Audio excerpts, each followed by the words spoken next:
Hello दोस्तों, नमस्ते, प्रणाम। आइए आप लोग के बीच में बहुत सुंदर प्यारा एक राम जी का गीत गाने जा रही हूँ। राम जी से पूछे जनकपुर के नारी, बता द बबुआ, बता द बबुआ, लोगवा देत काहे गारी, बता द बबुआ। राम जी से पूछे, राम जी से पूछे जनकपुर के नारी, बता द बबुआ, बता द बबुआ, लोगवा देत काहे गारी, बता द बबुआ, लोगवा देत काहे गारी, बता द बबुआ। तोहरा से पूछूं हो धनुषधारी, तोहरा से पूछूं हो धनुषधारी, तोहरा से पूछूं हो धनुषधारी। एक भाई गोर काहे एक भाई कारी, एक भाई गोर काहे एक भाई कारी, बता द बबुआ, लोगवा देत काहे गारी, बता द बबुआ, लोगवा देत काहे गारी।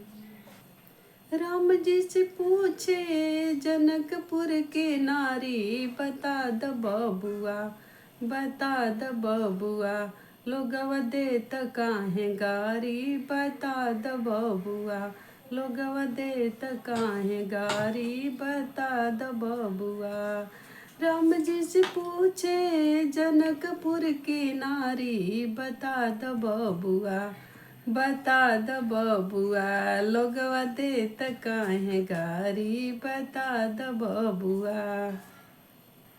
राजा दशरथ जी तो कैले होशियारी, राजा दशरथ जी तो कैले होशियारी, कैले होशियारी हो कैले होशियारी, राजा दशरथ तो कैले होशियारी। एक ही मरदवा के तीन तीन गो नारी, एक ही मरदवा के तीन तीन गो नारी, बता द बबुआ, बता द बबुआ, लोगवा देत काहे गारी, बता द बबुआ, लोगवा देत काहे गारी, बता द बबुआ। राम जी से पूछे जनकपुर की नारी, बता द बबुआ, बता द बबुआ, लोगवा देत काहे गारी, बता द बबुआ।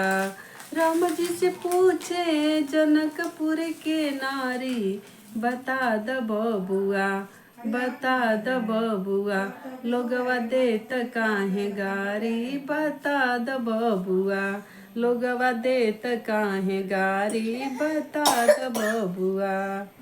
नंद ही बाबा के पकल पकल दाढ़ी, बुढ़ऊ बाबा के पकल पकल दाढ़ी, पकल पकल दाढ़ी हो पकल पकल दाढ़ी। देखन में पातर नुखाए बड़ी भारी, बता द बबुआ, लोगवा देत काहे गारी, बता द बबुआ, लोगवा देत काहे गारी, बता द बबुआ। कहते स्नेहलता मन में विचारी थी, कहते स्नेहलता मन में विचारी, हम सब लगाए छिन पाहुन रखबो खुशहाल, बता द बबुआ, लोगवा देत काहे गारी, बता द बबुआ। हम सब लगाए छी पाहुन रखब खुशहाल, हम सब लगाए पाहुन रखब खुशहाल, बता द बबुआ, लोगवा देत काहे गारी, बता द बबुआ, लोगवा देत काहे गारी। लोगवा देत काहे गारी बता द बबुआ। लोगवा देत काहे गारी बता द बबुआ। राम जी से पूछे जनकपुर के नारी बता द बबुआ। बता द बबुआ। लोगवा देत काहे गारी बता द बबुआ। लोगवा देत काहे गारी बता द बबुआ। राम जी से पूछे जनकपुर के नारी बता द बबुआ। बता द बबुआ। लोगवा देत काहे गारी बता द बबुआ।